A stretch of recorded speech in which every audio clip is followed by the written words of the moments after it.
फक्त जनतेने राजसाहेबांना एकदा ही सत्ता द्यावी आणि बघा महाराष्ट्राचा वास्तुस्थिती काय होते।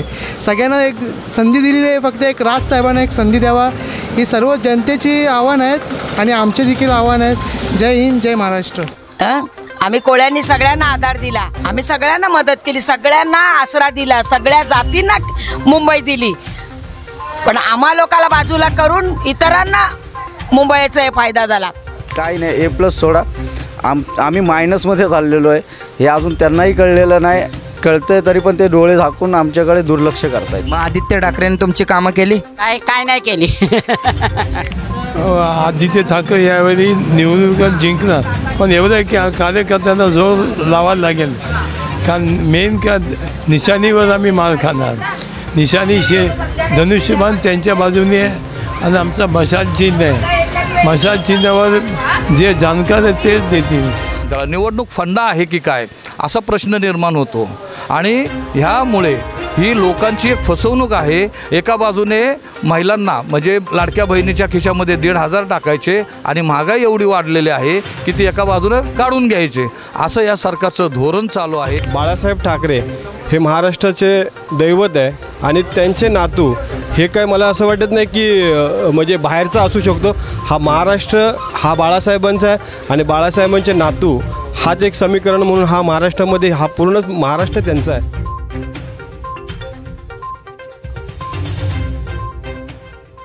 नमस्कार, मी Mangesh Waghmode, south Mumbai news channel चेहरा मुंबईचा। आता आपण आलेलो आहोत वरळी कोळीवाड्यामध्ये ग्राउंड रिपोर्टसाठी। तरी आपण लोकांचे प्रतिक्रिया आणि त्यांचे मत हे आपण स्थानिक लोकांकडून जाणून घेतो आहे।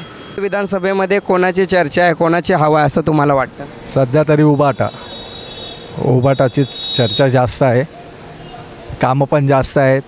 आदित्य ठाकरेचा वॉर्ड आहे त्यामुळे काय प्रश्नच नाही। तर तुम्हाला काय वाटतं की कोणाची चर्चा आहे, कोणामध्ये लढत होईल हे तुम्ही आम्हाला सांगा। ही लढत उबाटा आणि मनसे यांच्यामध्ये होणार आहे। संदीप देशपांडे आणि आदित्य ठाकरे। आदित्य ठाकरे पहिले 5 वर्ष राहिलेले आहेत आमदार म्हणून, त्याच्यामुळे त्यांचा जोर जास्त आहे। मध्ये चर्चा कोणाची असं तुम्हाला वाटतं? उद्धव ठाकरे। आता महाराष्ट्राला फक्त एकच आहे आशा आहे, ती आहे राजसाहेब ठाकरे। फक्त जनतेने राजसाहेबांना एकदा ही सत्ता द्यावी आणि बघा महाराष्ट्राचा वास्तुस्थिती काय होते। सगळ्यांना एक संधी दिलेली आहे, फक्त एक राजसाहेबांना एक संधी द्यावा ही सर्व जनतेची आव्हान आहेत आणि आमचे देखील आव्हान आहेत। जय हिंद, जय महाराष्ट्र। ते वर्लीतले संदीप देशपांडेचा प्रचार तर मजबूत आहे, अफाट आहे, प्रश्नच नाही। घरोघरी जाऊन त्यांचा म्हणजे घरातल्या घरात घुसून त्यांचा प्रचार चालू आहे आणि उत्तम पद्धतीने प्रचार चालू आहे, त्याबद्दल शंकाच नाही। आणि जे काय आहे ते मतदार दाखवूनच देतील या टायमाला काय असेल ते। धन्यवाद। आणि कोण उमेदवार या 2024च्या निवडणुकीमध्ये जिंकून येईल अशी तुम्हाला आशा आहे? हवा तर आदित्य साहेबांचीच आहे आणि आदित्य साहेबांची झालीच पाहिजे, कारण की जेवढी कामं आहेत, जी आत्तापर्यंत जी कामं झाली आहेत वरळी विधानसभेत म्हणा, वरळी कोळीवाड्यात म्हणा, गल्लोगल्लीत म्हणा, गटाराची कामं झाली आहेत, कुठल्या कोणाच्या हे आहेत बालवाड्या आहेत त्यांची कामं झाली आहेत, बहुतेक कामं साहेबांनी केली आहेत। वॉटर गटर सगळी कामं साहेब करतात, कुठल्या कामाला साहेबांचा हात नाही। कोविडमध्ये तर साहेबांनी एवढं केलं की कोविडमध्ये कोळीवाडा साहेबांमुळे वाचला आहे, कारण की त्यांनी जे प्रयोजन केलं होतं त्याच्यामुळे कोळीवाड्यातील जे व्यक्ती आहेत सगळे ते सुखाने जगतात। नाहीतर कुठल्याही पक्षाने इथे आम्हाला मदत केलेली नाही आहे, कुठल्याही प्रकारची मदत कोविडमध्ये मिळालेली नाही आहे जेवढी आदित्य साहेबांनी केली। आदित्य साहेब रोज येतात, सगळं बघतात, रीतसर नगरसेविका पण त्यांच्याबरोबर असतात, सगळं आहे। नगरसेविका स्थानिक असल्यामुळे सगळं कार्यक्रम व्यवस्थित होतं आहे। आज सध्या आदित्य ठाकरे येतील असं वाटते, तर ह्या विभागामध्ये त्याचाच जोर आहे। बघा इथे आमची शिवसेनेची शाखा पहिल्या जन्मापासून आहे। सेनेची बाळासाहेब ठाकरेची शाखा आहे। शाखेत सर्व कामं लोक येतात, ते सांगतात आम्हाला हे काम करायचं। हे आत्ता जे नवीन आले त्यांची शाखाच नाही आहे, 2 महिन्यासाठी त्यांनी शाखा उघडली आहे, तर त्यांचा भरोसा काय? म्हणून आदित्य ठाकरे यावेळी निवडणुका जिंकणार, पण एवढं आहे की कार्यकर्त्यांना जोर लावायला लागेल, कारण मेन का निशाणीवर आम्ही मार खाणार। निशाणी धनुष्यबाण त्यांच्या बाजूने आहे आणि आमचा मशाल चिन्ह आहे। मशाल चिन्हावर जे जाणकार आहेत तेच देतील. बाकी जे वयस्कर माणसं आहे, जुनी माणसं आहे, त्यांना ती निशाण धनुष्यबाण तोंडावर जमलेलं आहे, म्हणून थोडाफार फरक होतात आम्हाला. हां, आणि मेन म्हणजे काय, सेनेवाले प्रत्येक कार्यकर्ता गावात भरपूर आहे, भय पसरलेले, सर्व गल्ली जिथे तिथे पसरलेले आहे, त्यांची कामं कार्यकर्ता करतात. असं आहे. मेन म्हणजे आमच्याकडे जे माणसं आहे ते भरपूर कामं करतात. आम्ही कामाला एक पैसा घेत नाही, बाकी लोक पैसे घेतात, लेकिन आमचं काम पहिला, पण पैसे आम्हाला घेत नाही. आम्ही लोक प्रत्येक गल्लीत कामं करायची असतात. आमच्या पक्षामध्ये हेच आहे की पहिला तुम्ही काम करा, पैशाची वार्ता नाही, तुम्ही काम करा, तुमचं पक्षाचं नाव मोठं होईल. असं आहे. आम्ही जे काम करतो ते बाळासाहेबांच्या नावाने काम करतो, पक्षाच्या नावाने नाही, बाळासाहेबांच्या नावाने कामं करतो आम्ही. कोळीवाड्यामध्ये आले दादा, तुमची ओळख करून द्या आणि ओळख केल्यानंतर आम्हाला सांगा की कोणाची हवा आहे चर्चा वगैरे. माझं नाव बाळू विश्वनाथ साठे, मी इकडचा रहिवासी असून आदित्यसाहेब ठाकरे हे गेले 5 वर्षापासून सातत्याने काम करत आहेत. विकासाच्या मुद्द्यावर त्यांनी काम चालू केलेलं आहे आणि वेळोवेळी ह्या ठिकाणी शिवसेनेचं वर्चस्व राहिलेलं आहे. शिवसेना उद्धव बाळासाहेब ठाकरेंचं वर्चस्व या ठिकाणी राहिलेलं आहे. या ठिकाणी नगरसेवक, खासदार, आमदार गेले कित्येक वर्ष या ठिकाणी काम करतात आहे आणि आदित्यसाहेबांच्या नेतृत्वामध्ये या ठिकाणी वरळीमध्ये मोठ्या प्रमाणात विकास झाला आहे. वरळीचा विकास तुम्ही बघत असाल, गेल्या 5 वर्षामध्ये ज्या झपाट्याने झालेला आहे तो वाखाणण्याजोगा आहे आणि यापुढेही आदित्यसाहेबांशिवाय पर्याय इथे राहणार नाही. आता तुम्ही विरोधकांचं विचाराल तर याच्यापूर्वीसुद्धा मिलिंद देवरा हे खासदार ह्या वरळी दक्षिण मुंबईमधून राहिलेले आहेत, पण 10 वर्षामध्ये ज्यावेळी त्यांनी काम केलं त्या ह्याच्यामध्ये त्यांनी इथे कधी फिरकून बघितलेलं नाही. त्याच्यामुळे आज मला असं वाटतं की त्यांची ही पातळी, खासदार असताना, केंद्रीय मंत्री असताना त्यांना आज इथे विधानसभेची निवडणूक लढवण्याची वेळ आलेली आहे. ही मला असं वाटतं की त्यांनी कुठेतरी त्यांची उंची कमी करून घेतलेली आहे आणि स्थानिक लेवलवरती आदित्यसाहेबांच्या बरोबर त्यांनी उभं राहून आपलं वजन वाढवण्याचा जो प्रयत्न केलेला आहे की आदित्यसाहेबांच्या विरोधात मी लढणार आहे आणि मी लढल्यानंतर जो मला त्यांना हे मिळणार आहे, म्हणजे TRP बोला किंवा त्यांना काय प्रसिद्धी मिळणार आहे, ह्या माध्यमातूनच ते मला असं वाटतं आहे आदित्यसाहेबांच्या विरोधात जाऊन ते काम म्हणजे निवडणूक लढवायला तयार झाले आहेत.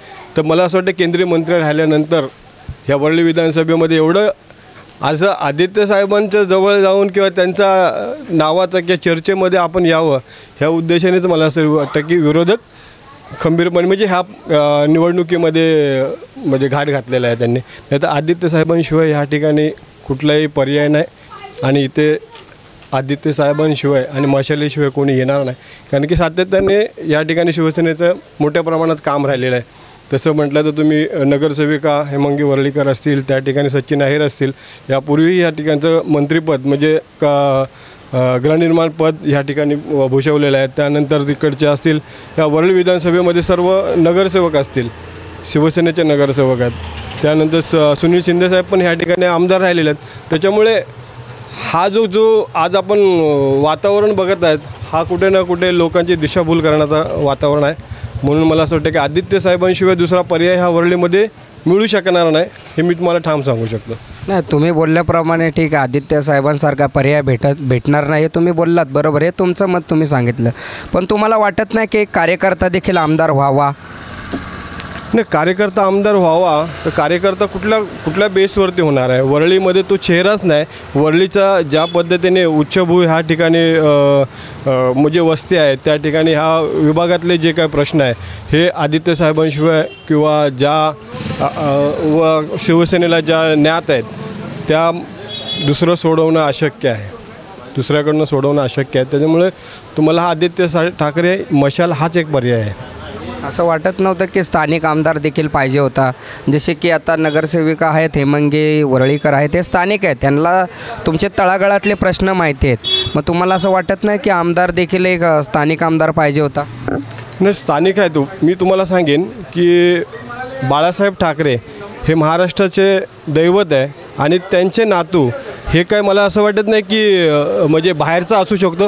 हा महाराष्ट्र हा बाळासाहेबांचा आहे आणि बाळासाहेबांचे नातू हाच एक समीकरण म्हणून हा महाराष्ट्रामध्ये हा पूर्णच महाराष्ट्र त्यांचा आहे. त्याच्यामुळे मला असं वाटत नाही की हा उमेदवार हा बाहेरचा असू शकत नाही. हा पुऱ्या महाराष्ट्राचा बाळासाहेबांचे नातू असल्यामुळे ते हे मला असं वाटतं की हा पूर्ण महाराष्ट्र हा त्यांचाच आहे. त्याच्यामुळे हे स्थानिकच समजलं जातो आणि आम्ही स्थानिक म्हणूनच आम्ही त्यांच्याबरोबर किंवा त्यांचे जे कामाची पद्धत आहे हे आम्ही जाणून घेतलेले आहे. म्हणून मला असं वाटतं की आदित्य साहेबांशिवाय दुसरा पर्याय या ठिकाणी उरू शकत नाही. ते मला असं वाटतं की 23 तारीख ही औपचारिक असू शकते. विजय हा झालेलाच आहे, त्याच्याबद्दल माझं काय दुमत नाही आहे. मला काय वाटतं कोणाची चर्चा, कोणाची हवा, कोणता उमेदवार निवडून येईल? आदित्य ठाकरे. आता तर तुम्ही बोललेलात की राज साहेबांचा कोणतं? हां, राज ठाकरे येणार. राज ठाकरे. असं संदीप देशपांडे. हां, संदीप देशपांडे. हां, तुम्ही हे बोल की ते घे फक्त. संदीप देशपांडे येणार. तुम्हाला तेच येणार, संदीप देशपांडेच. बोल असं बोललो की बोला. संदीप देशपांडे. आणि कोण उमेदवार 2024च्या निवडणुकीमध्ये निवडून येईल? हवा तर सध्या कोळीवाड्यात बघायला गेलं तर एकच आहे, शिवसेना उद्धव बाळासाहेब ठाकरे यांची. आणि आदित्य ठाकरे सुपुत्र असल्यामुळे पूर्ण महाराष्ट्र त्यांनी कब्जा केला आहे. तर त्यांच्या नेतृत्वाखाली हा कोळीवाड्यात थोडाफार विकास झालेला आहे. थोडाफार म्हणजे पूर्णच विकास झालेला आहे. आणि त्यांच्यासोबतच असलेले सुनील शिंदे व सचिनभाऊ आहेर हे कायम ज्यावेळी आम्ही त्यांना हे करू त्यावेळी ते उपस्थित असतात आणि आम्हाला कोणाचीच गरज नाही लागत. त्यांचा आशीर्वाद व उद्धव बाळासाहेब ठाकरेचीच हवा इथे चालणार आहे. बाकी कोणी कुठूनही या, कितीही पैसा होता, कितीही काही करा, तरी कोणाचं काहीच चालणार नाही. इथे फक्त शिवसेनेचंच चालणार. वरळी विधानसभेमध्ये निवडून येईल आदित्य ठाकरे. की वरळीमध्ये हवा कोणाची आणि चर्चा कोणाची तुम्ही सांगू शकता का? बघा, सरकार कुठलंही जरी असेल तरी हे सरकार आज सर्वसामान्यांच्या प्रश्नाकडे अजिबात लक्ष देत नाही. सर्वसामान्यांचे प्रश्न म्हणजे असे: शिक्षण, रोजगार, आरोग्य हे माणसाच्या एक मूलभूत गरजा आहेत. आणि ह्या गरजेवरती कुठलाही पक्ष काही त्याच्यावरती काम करत नाही. यांचं काम फक्त एकच की कुठला आमदार कुठे गेला, कुठला नेता कुठे गेला, काय एकमेकावरती फक्त टीका टिप्पणी करणं, ह्याच्यातच यांचं राजकारण चालू आहे. आणि ह्या प्रश्नावरती ह्या जे काही 3 मूलभूत गरजा आहेत, ह्या गरजेबद्दल फक्त वंचित बहुजन आघाडीचा जो काय मॅनिफेस्टो आहे तेच फक्त याच्यावरती बोलताना दिसत आहेत. आमचा जो स्थानिक उमेदवार आहे अमोल आनंद निकालजी, तो त्याच्या मॅनिफेस्टोमध्ये त्यानं स्पष्ट सांगितलेलं आहे की आम्ही ह्या लोकांच्या प्रश्नावरती आम्ही काम करू, तुम्ही आम्हाला निवडून द्या. आज कितीतरी वर्षापासून बघा, भाजप 14मध्ये जेव्हा सत्तेमध्ये आलं, ते का आलं तर लोकांना भाजप फार आवडत होतं म्हणून नाही, तर काँग्रेसच्या राजनीतीला आणि भ्रष्टाचाराला लोक कंटाळली होती. म्हणून त्यांनी कुठेतरी एक चेंज पाहिजे म्हणून त्यावेळी 14मध्ये भाजपला सत्तेमध्ये आणलं. लोकांची एक अपेक्षा होती की निदान भाजप काहीतरी लोकांसाठी करेल. परंतु 10 वर्षामध्ये त्यांचं जे काय राजकारण आहे सगळं फेल ठरलेलं आहे. म्हणजे आम्हाला आता असं वाटायला लागलं आहे की भाजप आणि काँग्रेस ह्या दोन्हीही एकाच नाण्याच्या बाजू आहेत. ह्यांची टीम वेगळी, त्यांची टीम वेगळी. 5-10 वर्ष तुम्ही राज्य करा, 5-10 वर्ष आम्ही राज्य करतो, असा फंडा चालू आहे का? आणि याच्यामध्ये सर्वसामान्यांचे जे प्रश्न आहेत हे प्रश्न सगळे लयास गेलेले आहेत. यांना सर्वसामान्यांचं पडलेलं नाही. हा सांगतो याने तेवढा मोठा भ्रष्टाचार केला, हा सांगतो मध्ये यानं तेवढा मोठा भ्रष्टाचार केला. हा सगळा जनतेचा पैशाचा अपहार चालू आहे. लोकांच्या समस्या तशाच राहतात. आज मला सांगा की लाडकी बहीण म्हणून जे काय योजना आली, काही लोक असं सांगतात, आर्थिक अभ्यासू जे असं सांगतात की सरकारकडे तेवढा पैसा नाही, मग ह्या स्कीमा येतात कशा? म्हणजे हा फक्त एक काय म्हणतो आपण त्याला निवडणूक फंडा आहे की काय, असा प्रश्न निर्माण होतो.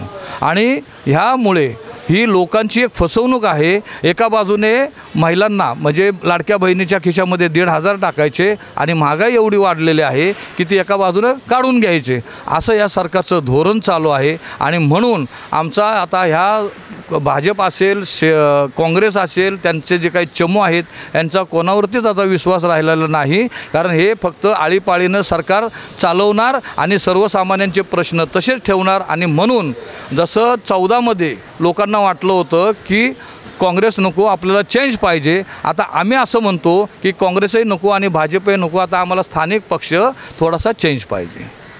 म्हणजे तुम्हाला काय वाटतं कोण चर्चा आहे वरळी विधानसभेमध्ये? वरळी विधानसभेमध्ये बघा लोक आतून नाराज आहेत. मग तो बरेच प्रश्न आहेत. BDD चाळीचा प्रश्न असेल, BDD चाळीचा जो प्रश्न, BDD चाळीमध्ये सगळे सर्वसामान्य लोक राहतात. BDD चाळीचा जो प्रोजेक्ट होता तो पूर्वी 22 मजल्याचा प्रोजेक्ट होता, आता त्यांनी तो 40 मजल्याचा केला. त्याच्यासाठी जनतेनं फार मोठा आवाज उठवला, परंतु शासनाने त्याच्याकडे काहीही लक्ष दिलं नाही. आणि जे सरकारचे किंवा त्या क्षेत्रामध्ये जे आमदार इन्वॉल्व आहेत त्यांचे बगलबच्चे काय सांगतात की फेज वाढला असता, ते 7 फेजचं होतं. अरे 100 वर्ष होऊन गेले त्या बिल्डिंगला तरी अजून त्यांना काही डंक नाही. ते आता ज्या पाडतायत त्यांना किती त्रास होतो आहे, म्हणजे चुकीची माहिती देऊन लोकांची दिशाभूल करतात. 7 फेज तर 7 फेज काय फरक पडणार होता, पण लोकांचं पुढचं भविष्य तुम्ही बघा ना. आज 40 मजल्याच्या टॉवरमध्ये लोक राहू शकतात का? सर्वसामान्य माणूस राहू शकत नाही. जेव्हा शरद पवारजी जांभुरी मैदानमध्ये आले त्यावेळी त्यांनी स्पष्ट सांगितलं होतं की मुंबईमध्ये मराठी टक्का हा राहिला पाहिजे. पण आज यांनी हा जो काय प्रोजेक्ट तयार केला आहे, ह्या प्रोजेक्टमध्ये मराठी टक्का हा किती टिकणार आहे? उद्या त्याचा जो काय मेंटेनन्स आहे तो ह्या सर्वसामान्य जनतेला परवडणार आहे का? तर नाही. आणि म्हणून हा जो सगळा जो प्रोजेक्ट आहे, या प्रोजेक्टमुळं वरळी BDD चाळीतले सगळे लोक नाराज आहेत. आणि म्हणून आता आम्ही असा निर्णय घेतलेला आहे की आम्हाला काँग्रेसही नको आणि भाजपही नको, आम्हाला वंचित आघाडीचा उमेदवारच आमचा विजय करायचा आहे आणि तो विजय होणार अशी आम्हाला पूर्ण खात्री आहे. आमचे उमेदवार जे आहेत ते अमोलजी निकाल जे वंचितचे उमेदवार आहेत वरळी विधानसभा मतदारसंघातील, त्यांनाच आम्ही विजयी करणार. वरळीमध्ये हवा कोणाची असं तुम्हाला वाटतं? आमच्या वरळीमध्ये हवा आहे अमोल निकाजीची आणि वंचितचे उमेदवार आहे आणि आम्हाला अपेक्षा आहे वंचितचे उमेदवार निवडून येणार. दुसरे कोणी काय नाही, ते आमचे स्थानिक नेता आहे. आम्हाला उमेद आहे की ते आमच्यासाठी काहीतरी करणार. आपण वरळी विधानसभेबद्दल यांना विचारणार आहोत. हे कोळी बांधव आपल्याबरोबर आहेत. तुम्हाला काय वाटतं की वरळी विधानसभेमध्ये तुमची कामं केलीत? कोणी कामं केली? कुठली शिवसेना? शिंदे साहेबांनी केली. कुठले शिंदे साहेब? म्हणजे ये आता इलेक्शनला ते धनुष्यबाण ना त्यांच्यातर्फे आम्हाला कोस्टल रोडचे तिथे आम्ही समुद्रामध्ये मच्छीमारी करतो, त्यांनी आम्हाला भरपाई दिली. वरळी विधानसभेमध्ये निवडणुकीला उमेदवार उभा राहिलेले त्यांची तुम्हाला नावं माहिती आहेत? मग स्थानिक आमदार कोण आहेत त्यांची तर नाव माहीत असेल. म्हणजे स्थानिक पहिला आमदार कोण होते? आता ते हेमांगी वडलीकर होती, ते नगरसेवक होते. नगरसेवक होते. आता वेगळे वेगळे बसतात तर आम्हाला कुठे रे कळणार? ते आमदार आदित्य ठाकरे आमदार होते ना. हां ते होते. ते आम्ही त्यांच्याबरोबर जास्त आमचं हे नाही, आम्ही घरीच नसतो. काय ते आले गावात की आम्ही गावात नसतोच. मग आदित्य ठाकरेंनी तुमची कामं केली? काय नाही केली. आदित्य ठाकरेवर नाराज आहे? नाराज आहेत. म्हणजे पूर्ण कोळीवाडा नाराज आहे. ते काय माहिती म्हणजे कोळी समाज तुम्ही तर म्हणता मुंबई कोळ्यांची. आता काय आहे, अर्धी लोक कोळी लोक त्यांना आहे, अर्धी लोक त्यांच्या बाजूने आहे. मग कोणी नाराज आहे तर आपल्याला कसं कळणार त्याच्यात? तुम्ही शिंदे साहेबांचं नाव घेतलं, तुम्हाला लाडकी बहीण योजना भेटली? नाही भेटली. मग आता तुम्ही आता निवडणुकीला बघा आपल्या वरळी विधानसभेमध्ये मिलिंद देवराजी उभा आहेत शिंदे गटातून, आदित्य ठाकरे आहेत उद्धव बाळासाहेब ठाकरे गटातून, मनसेमधून आहेत संदीप देशपांडे. तर या तिघांमध्ये तुम्हाला काय वाटतं की ह्यावेळी म्हणजे कोणामध्ये टक्कर होईल जास्त? आता काय माहिती, आपण तेवढं आता त्यांचे चालतं तेवढं आम्हाला त्याच्यातली माहिती नसतं ना. मग आम्हाला कशी कल्पना येणार तुमचे कोण आहे असं? वरळीतले कामं नाही केले, आता समजा तुमचं जर कामं नाही केले तर म्हणजे तुम्ही जाणारच ना कोणत्या तरी पक्षात जो निवडणूक आल्यानंतर? कर्तव्यच आहे आपलं कोणाला तरी मत द्यायचं, काय वाया घालवायचं नाही. आपली जशी मत येईल तेव्हा त्यांना देणार आपण. मतं कोणाला देणार? काम करणाऱ्याला देणार का नाही करणाऱ्याला देणार? आता ते आमचं म्हणजे आता काम करणार म्हणजे आता जास्त आमचं शिंदे गटामध्ये जास्त झालेलं आहे. आम्ही मच्छीमारी, आमच्या बोटी आहेत ना कोस्टल रोडच्या तिकडे, त्याने आमची खूप कामं केलेली आहेत. ते शिंदे साहेबांवर म्हणजे तुमचं मत मला तर ह्यावेळी वाटते की मिलिंद देवरा साहेबांना असेल. त्यांनाच देतो आम्ही. ते येत आगर नाही त्यांचा प्रश्न आहे तो, पण आमचं कर्तव्य आम्ही करतो. हे होते वरळी कोळीवाड्यातले कोळी बांधव होते. धन्यवाद ताई. आपण वरळी विधानसभेमध्ये आलेलो आहेत व वरळी विधानसभेमध्ये आलेलो आहेत. तर वरळी विधानसभेबद्दल आपण कोळी बांधव आहेत, आपले कोळीवाड्यातले कोळी बांधव आहेत, त्यांना आपण काही प्रश्न विचारतोय. स्थानिक आमदारांनी तुमचे काही कामं केले का? आदित्य ठाकरेंनी काही कामं केली? काहीच नाही केलं आदित्य ठाकरेंनी. त्यापेक्षा शिंदे साहेब आले, त्यांनी सर्व करून दिलं. अजूनही ते सगळ्यांना मदत बिदत, बहिणींना मदत, लाडक्या बहिणींची काढलेली आहे, त्यांची थोडी मदत होऊ शकते. आज आमची एवढी मोठी मोठी घरं, डेव्हलपमेंट होणार, एवढं सगळं देणार का आम्हाला मोठी मोठी घरं तुम्ही? एक आमचं देवघर किती मोठं आहे, एकेका घरात 2-2, 4-4 कुटुंब आहेत, तेवढी मोठं देणार का प्रत्येकाला घरं? नाही देणार. मग म्हणजे गैरसोय आहे ती. मग आमचा गाव केवढा मोठा, तुम्ही सगळं समुद्र बुजवून रस्ते बनवले. मग आमची मच्छी, आमच्या पोटापाण्याचा प्रश्नच नाही ना. कसा सुटणार तो? मच्छी नाही, काय नाही. नवरात्रीमध्ये आमची इतकी मच्छी यायची का टाकायची समुद्रात, फेकायची मच्छी. पण आता काय, मच्छीसुद्धा नाही समुद्राला. हे ब्रिज बांधतात, हादरे पोचले आमच्या समुद्राला. मग तुम्हाला काय वाटतं ह्यावेळी मी नवीन चेहऱ्यांना तुम्ही संधी देणार का? हो, शिंदे साहेबांनी तर ते तरी थोडे मदत करतात काहीतरी, गावात आले तर सर्वांना. तर ते जर आले निवडून तर चांगलेच ना. त्यांचे उमेदवार तुम्हाला माहिती आहेत, म्हणजे आता शिंदे साहेबांनी उमेदवार वरळीमध्ये उभा केलेला आहे. आदित्य साहेब यांच्या टक्करमध्ये आदित्य साहेब ठाकरे यांच्या विरोधात मिलिंद देवरा साहेबांना उभा केलेला आहे. तर तुम्ही कोणाला मतदान करणार? त्यांनाच ना, शिंदे साहेबांचे. ते देवराय ना, देवराय, मिलिंद देवराय. ते काहीतरी आमचं थोडं तरी काहीतरी कल्याण करतील, तरी आमच्या गरजा पुरवतील, आमचं काहीतरी विचार करतील आमचा कोळ्यांचा. मुंबई तर आमचीच होती ना. मग सर्वच गेलं ना, घरं दारं समुद्र सगळ्यांवर तडी बसायला लागली. कसं काय करणार आम्ही? आम्ही कोळ्यांनी सगळ्यांना आधार दिला, पण आम्हा कोळ्यांना आमचे धंदे सगळ्यांनी घेतले, आमची घरं दारं, आमचं सगळं समुद्र. आम्ही सगळ्यांना मदत केली, सगळ्यांना आसरा दिला, सगळ्या जातींना मुंबई दिली. पण आम्हा लोकाला बाजूला करून इतरांना मुंबईचा फायदा झाला. नमस्कार, मी Mangesh Waghmode, south Mumbai news channel चेहरा मुंबईचा. आता आपण आलेलो आहेत ग्राउंड रिपोर्टसाठी प्रेमनगरमध्ये आलो असं आपल्याला स्थानिक रहिवासी भेटलेत. ते आपल्याला आपण त्यांचं घरच आहे इथे प्रेमनगर सिद्धार्थनगरमध्येच ते राहतात आणि त्यांच्या समस्या आपण स्वतः जाणून घेतो आहे. आपण त्यांना प्रश्न विचारतो आहे. वरळीमध्ये 3 उमेदवार आता आमदारकीला उभा राहिलेले आहेत. प्रथम आमदार आहेत आदित्य ठाकरे, जे आहेत उद्धव बाळासाहेब ठाकरे गटातून उभा आहेत.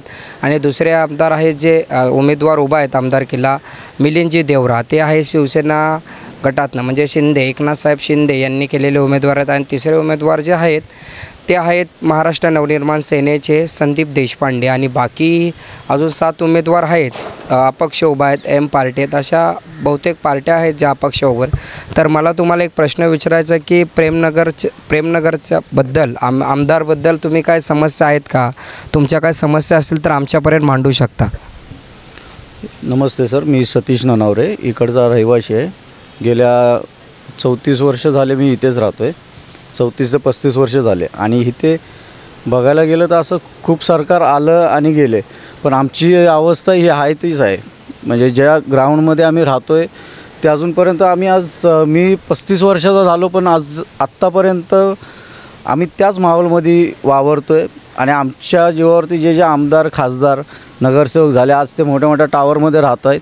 त्यांनी आम्हाला आश्वासन दिलेले की आम्ही तुमच्यामधलेच माणसं आहोत आणि आम्ही तुम्हाला सांभाळून घेऊ, सर्व करू. पण आज आम्ही आमचा विकास न बघता आम्ही त्यांचाच विकास आत्तापर्यंत बघत आलेलो आहे. आज तुम्ही पूर्ण एरियामध्ये बघितलं तर आम्ही आमची झोपडपट्टी पूर्ण हे डोंगर ह्या साईडला आहे असून आम्ही एकदम धोकादायक अशा क्षेत्रामध्ये राहतो आहे. आणि त्याच्या विरुद्ध जर तुम्ही बघितलं तर आमच्या समोर असे मोठे मोठे टावर आहेत. जे टावर बघितलं तर तुम्ही वरळीमध्ये अशी विपरीत परिस्थिती आहे की एवढा मुंबईचा एक महत्त्वाचा एरिया वरळी, ह्याच्यामध्ये एक मोठे मोठे टावर उभा राहत आहेत आणि त्याच टावरच्या खाली गरिबीतले गरीब माणसं हे खचत चाललेत, दबत चाललेत. आणि हे पुढारी नेते लोक हे आज मोठ्या मोठ्या टावरमध्ये हप्ते घेऊन का होईना कसे ज्या आपल्या पद्धतीने जसे काय पैसे कमवत आहेत आणि त्याच्यानंतर आमच्या जीवावरती ते मोठ्या मोठ्या टावरमध्ये राहत आहेत. आणि ते आज झोपडपट्टीमध्ये आमच्या समोर राहणारे जे पुढारी आहेत त्यांचे खूप मोठ्या मोठ्या टावरमध्ये घरं झालेले आहेत. ते आम्हाला फक्त एवढंच बोलायचं आहे की आमच्यासाठी यांनी अजूनपर्यंत काही केलेलं नाही. 25 वर्ष महानगरपालिकेमध्ये यांची सत्ता आहे, गेले 5 वर्ष आमदार आहेत ते कधी आम्हाला दिसले नाही. आणि कधी याच्या अगोदरही त्याच पक्षाचे सुनील शिंदे साहेब होते, त्यांना आम्ही रात्री अपरात्र 12 वाजता पण गेलो तर ते आम्हाला मदतीला धावून यायचे. आणि कुठेतरी आम्हाला असं वाटायचं की चांगला कार्यकर्ता, चांगला आमदार आम्हाला गेल्या 25-26 वर्षानंतर मिळालेला आहे. पण त्यांची चांगल्या कार्यकर्त्याची तिकीट कापून त्यांनी एक बोलता घराणेशाही माजवायची म्हणून एक मोठा चेहरा दिला. तर म्हटलं मोठा चेहरा दिला आहे तर आमचं काहीतरी काम होईल. पण गेल्या 5 वर्षापर्यंत आम्ही काम बघतो आहे तर त्यांनी एक वरळीला एक बोलतात ना की एक साध्या मनुष्याला माणसांना एक विजिट पण दिली नाही त्यांनी. आणि दुसरी गोष्ट ते येतात तर फक्त एक सण आला की ते मंडळाला बोलतात भेट द्यायला येतात. कामं तर शून्य आहे त्यांचे. आणि हे लोक A+ वरळीचं स्वप्न घेऊन आमच्यासमोर आलेले. आम्हाला तर वाटत नाही हे A+ वरळी करतात, हे स्वतःला प्लस दर्जामध्ये बसवत आहेत आणि स्वतः मोठे होत आहेत. आम्हाला इथे काय नाही, A+ सोडा, आम्ही मायनसमध्ये चाललेलो आहे. हे अजून त्यांनाही कळलेलं नाही. कळतं आहे तरी पण ते डोळे झाकून आमच्याकडे दुर्लक्ष करतायत. सर, तुम्हाला काय वाटतं की 2024चा उमेदवार आमदार कोण असेल? म्हणजे तुम्हाला काय वाटतं, म्हणजे चर्चा कोणाची, हवा कोणाची असं तुम्हाला वाटतं? हे बघा सर, आम्ही आत्तापर्यंत शिवसेनेला म्हणजे तेव्हाची शिवसेना, आत्ताचा उभाटा यांना पहिल्यापासून मतदान करत आलो. 2019ला मी स्वतः, आमच्या घरच्यांनी स्वतः शिवसेनेला तेव्हाची शिवसेना त्यांना आम्ही उमेदवार निवडून दिलेला, एक महायुती म्हणून निवडून दिलेला. पण त्यांनी खऱ्या अर्थाने 2019ला आमच्यासोबत गद्दारी केली आणि आमचे मतं घेऊन ते काँग्रेसच्या खाली मुजरा करतायत. आणि आता हेच आम्हाला शिकवत आहेत की दुसरे गद्दारी करतायत. जर तुम्हीच पाऊल उचललं नसतं तर दुसऱ्यांनी हे पाऊल उचललंच नसतं ना. ज्यांच्या युतीखाली तुम्ही निवडून आलात आणि त्यांना तुम्ही तुमच्या बंद खोलीमध्ये काय सौदे झालेत काय नाही झाले ते आम्हाला त्याच्याशी काही घेणं देणं आहे. पण आमच्या मतांचा न्यायनिवाडा करणार कोण? जो 2019ला आम्ही तुम्हाला मतं दिलेली आहेत शिवसेना भाजपा युतीसाठी, आणि तुम्ही जाऊन काँग्रेसच्या बोलता पदराला जाऊन बांधले गेलात. तर ह्या असले आमदार तर आम्हाला नको आहेच. आणि जर आम्ही ह्याच्याही पुढे जर जो निवडून देऊ त्या आमदारांनी जर ह्याच गोष्टी आमच्याबरोबर आमचा जो मतदानाचा जर गैरवापर केला तर आम्ही त्यांनाही असेच डावलू, जसं ह्या वर्षी आम्ही आदित्य साहेबांना डावलणार आहे. तसं तरी तुम्हाला काय वाटतं की 2024मध्ये कोणाची चर्चा, म्हणजे तुम्हाला काय वाटतं हिंदुत्वाच्या मुद्द्यावर कोण जास्त बोलते, म्हणजे असं तुम्हाला वाटतंय? तसं बघायला गेलं तर हिंदुत्ववादी वरळी ही पहिल्यापासून बालेकिल्ला आहे शिवसेनेचा. आणि तो हिंदुत्वावरतीच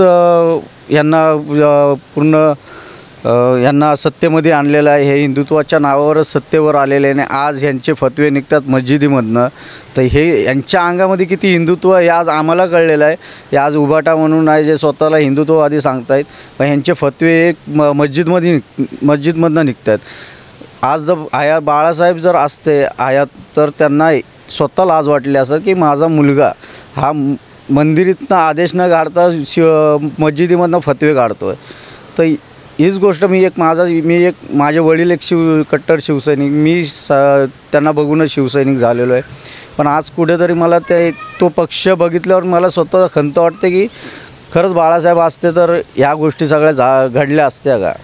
यामुळे आम्हाला सध्या तरी ती उभाटा वगैरे आम्हाला त्यांच्या हिंदुत्वावरती विश्वास नाही. आणि आम्ही आता हिंदुत्वावरती जो खरंच हिंदुत्वाचा चेहरा घेऊन चालणार आहे त्या पक्षाला आम्ही देऊ शकतो. तो मग कुठलाही पक्ष असू शकतो, जो हिंदुत्वाला घेऊन चालेल तो आमचा पक्ष आहे. आमदार निवडून आला तर त्याच्याबद्दल समस्या काय आहेत आणि जे आधीचे स्थानिक आमदार होते त्यांनी तुमची कामं पूर्ण केलीत का, आमच्या चॅनलला तुम्ही सांगू शकता? माझं नाव शुभम गेजगे, मी इथलंच रहिवासी आहे. आपण निवडणुका का लढवतो की कारण कोणीतरी यावं आमदाराने आमच्या समस्यांचं हळ काढावं. कोणीतरी आम्ही का निवडणुका लढवतो, कोणीतरी यावं. आमदार का निवडतात प्रत्येक एरियामध्ये, त्याला का आपण निवडतो कारण की त्याने आपला एरिया डेव्हलप केला पाहिजे. पण इथे ते होत नाही. आमदार येतात, कुठेतरी सेमिनार भरवतात, पण त्याचा रोजगार कुणाला मिळतच नाही. येतात फक्त सेमिनार भरवून जातात. आणि आपण बघतोय आता की किती इथं झोपडपट्टीची अवस्था काय झाली आहे.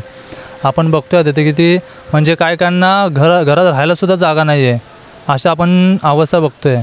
आणि मला फक्त एवढं निवडणुका आपण लढवतो तर एक चांगला आमदार निवडा की असं की ज्याने स्वतःचा एरिया डेव्हलप करावं, की हां सगळ्यांना चांगली घरं मिळाली पाहिजेत.